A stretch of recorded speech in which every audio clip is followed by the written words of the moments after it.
Take a little trip to Volusia County, Florida, where you can rest a while in the devil's chair. This is Hold My Sweet Tea.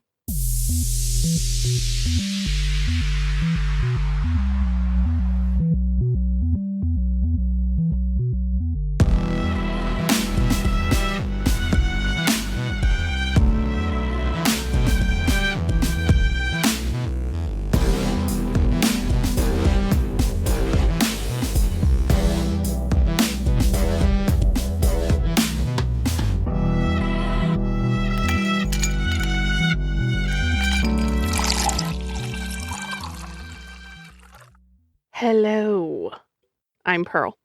And I'm Holly. And I've come to the conclusion that Pearl talks about the devil a lot. Yeah. Oops. Another devil episode.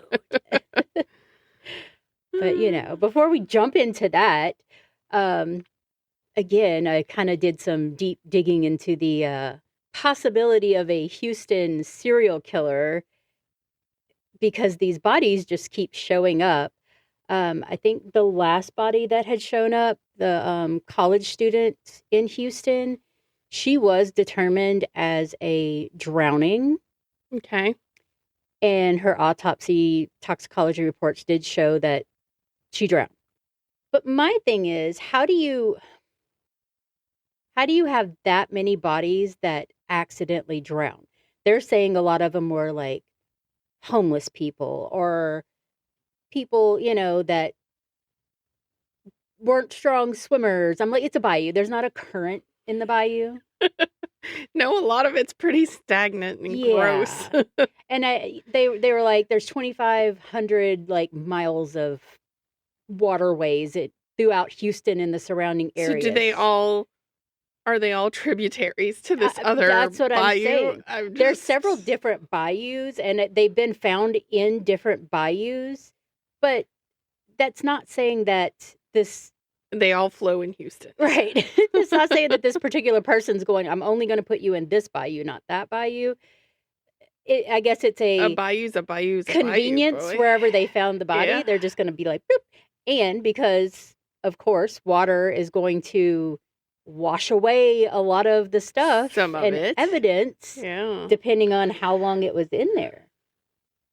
And I would say from like a criminology perspective, like what they would need for evidence, they need consistency. Well, I'm like, they're consistent bodies in the water. And it says, for a serial killer, the same method of injury matching trauma, same demographic patterns or signature. They actually said that right now they don't see that. But here's my deal. We've already talked about people who have killed people and done things a little different every time. Right. We've talked about people who have killed people of very different demographic backgrounds. Absolutely. This is like, it's men, it's women. So there have been serial killers that are not... that have done both. Just women haters. I mean, a lot of them are. They have the whole... they just killed people. Yeah. But some of them just are on a spree or whatever they're doing because... Yeah. I mean, at that point, maybe it's not a serial killer. Maybe it's a mass killer. Exactly. And I think it gets misinterpreted, like... Yeah. Because they're not looking for... It doesn't mean it's not murder. Right. But a lot of these, and I would say a lot, like the majority of these, the autopsy results have not been made public. Yeah. So they've determined that, they've drowned or something like that, but they have not made these public. And I understand for the police, they don't want to because they don't want to give up too much information. Well, that, and just in case something changes. Right. They got to keep it hush-hush. But they're saying that the manner of death is not considered... Well, okay, maybe he's just drowning people. Maybe. And if he, sexually assaulted somebody, again, in the water, it's harder to get that evidence. Or maybe he's just not doing it for sexual pleasure. Maybe he's doing it for the pleasure of killing somebody. Who knows? Because people be crazy. And if they are all drowning, then y'all take your kids to swim lessons. Jeez. Yeah. Because, I mean, it's... Like, we didn't have a pool when my kids were little, but I sure enough paid that little bit of money to get them to learn how to swim. Because that's important. It really is. Like, they need to know how to tread water. Exactly. Especially in a still bayou that doesn't flow. And especially when you live in states that have hurricanes and flooding and all that other stuff. Like, yeah, it'd be a good idea to know how to swim. Absolutely. But I'm still watching the case closely, and maybe we'll do a whole episode on it as more information comes out. But I personally believe that there's a person behind this. There's something you behind just got us. a feeling. Huh? I mean, 15 you got people. A feeling. Right. 3 in October. And it's just like we're just barely into October. Yeah. So there's a lot going on here. And they haven't released stuff from like early in the year, the reports. So we'll see how it unfolds and see what's going on. But I think the public should be made aware to be safe and stay away from the bayou area. Right. At least. Because maybe the devil's in the water. Maybe. He is in the details sometimes. And apparently he has a chair. What's going on here? Yeah. Now he also has a chair. Not a throne, a chair. Did Ed Gein make it for him? No. This one's made of red brick. Oh. So definitely. That's an uncomfortable chair. It is a very uncomfortable chair. The devil has like. He has the worst taste in furniture. Right. It's not like the little Nicky throne over there. No, not plush and all devilly looking either. Right. It's sometimes green and mossy and got some weeds growing out of it. So depending upon how often it's been pressure washed. So in Volusia County, Florida, there's a dark attraction inside the Lake Helen Cemetery. That is where this red brick seat lives. The locals refer to it as the Devil's Chair. So, to give you a little background on this little area that this cemetery is in and who's buried in it, we're going to talk about a spiritualist camp. Bleh, why can't I speak? So this happens to be the final resting place, not the chair, just the cemetery. Okay, I was like, the chair? Of many of the original Casadaga spiritualist camps. Spiritualists. Yes. The people that were there. This includes the founder of the camp, George Colby. I'm going to provide a link to their webpage so you can actually go check it out if you want. Yeah, definitely. See what it all says. But according to their website, this community was founded by Colby in the late 1800s. I'm sure you wonder the significance of Colby himself here, but to explain him a little further, he is a medium who claims to have been brought to this area under the advisement of his spirit guide, who goes by the name Seneca. Okay. So Seneca told him, go here, make this camp. Invite other mediums and other spiritualists to come here. Okay. And let's keep this in mind that it is Florida, so, Yeah. Let's roll with it. Yeah. So this community or camp, whichever way you want to talk about it, whatever label you prefer. Community camp compound, yes. Cult. It consists of 57 acres, and there are 55 homes. And like I said, it is the hub for mediums and spiritualists. Dang, really, that's a lot of spirit. That's a lot of houses, a lot of people who know what's going on, right? Are psychic, right? And all that. So Many of the original settlers of this spiritualist community were buried in this cemetery in the past. Most now, once they die, they're actually cremated. So they're not burying more spiritualists here, just the old ones. Okay. The ancestors. Yes. A Sanford native named Charlie Carlson. This is not to be confused with the devil man of Algiers. Right. I was like, that's kind of close. It's Charlie, not what was it, Clark? Clark, yep. Well, Charlie wrote a book called Weird Florida. Nailed it. In this book, he says that the cemetery is now guarded each Halloween. This security is required to, quote, ward off pranksters and curiosity seekers looking for goblins. Goblins in the dark. Every time I hear the word goblins, y'all, I think about Slimer from the Ghostbusters. Why? I don't know. I think about the Spiderwick Chronicles. He's not even a freaking goblin. That's what gets me. I guess it's just the green thing. Yeah. And, Spider-Man. Right. The Green Goblin. Yep, true. So there's also a sign that clearly states that the cemetery closes at dusk.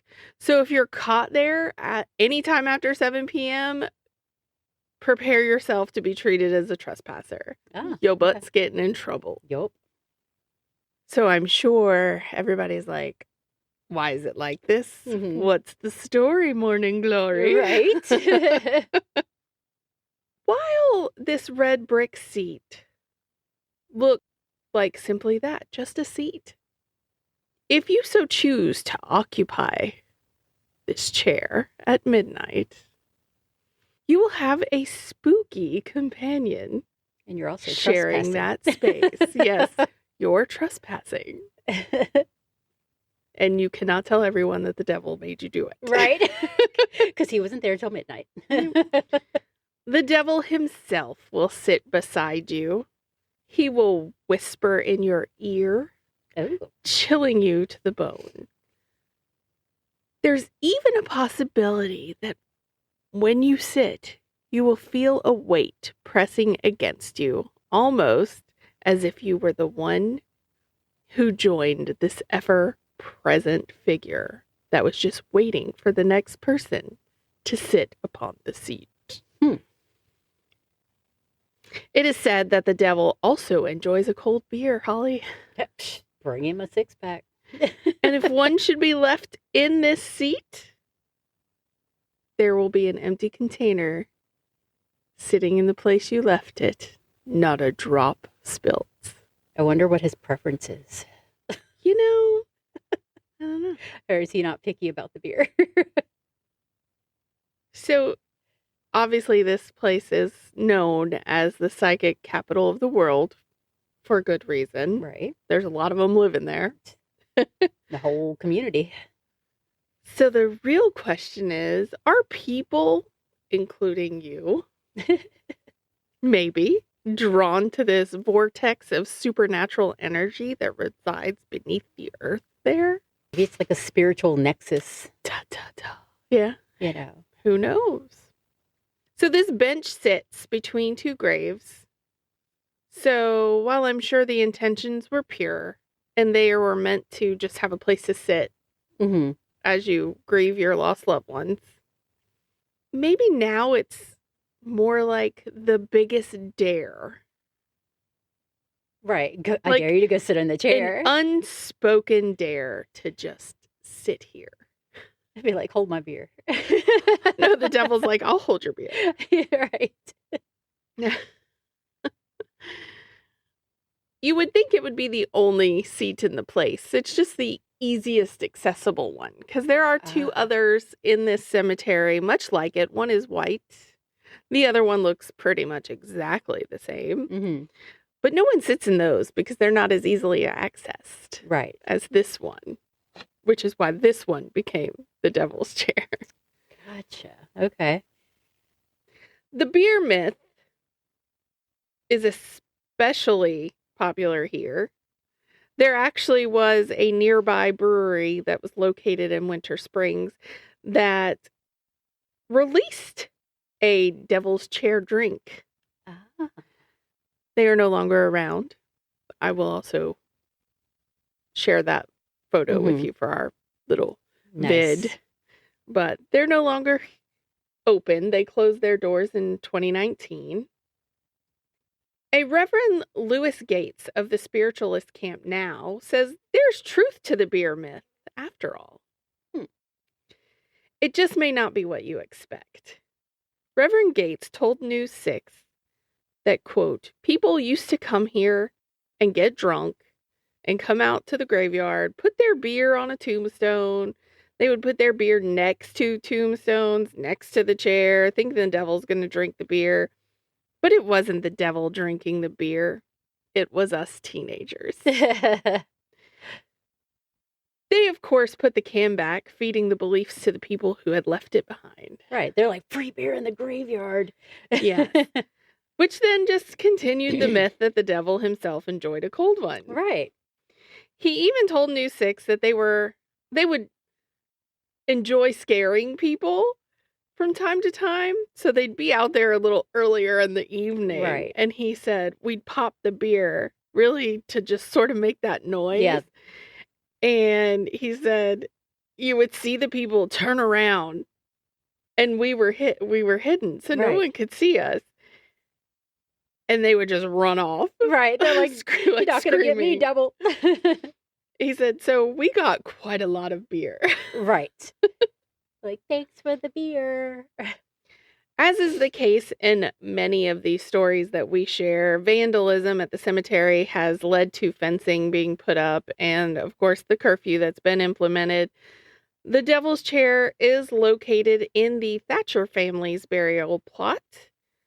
But like I said, there's two other similar chairs in that cemetery. Deborah Bauer, a historian with the Seminole County Historical Society, said that a lot of other legends about this devil's chair stem back through the 20th century. There's been a well-documented history of what can only be described as unexplained.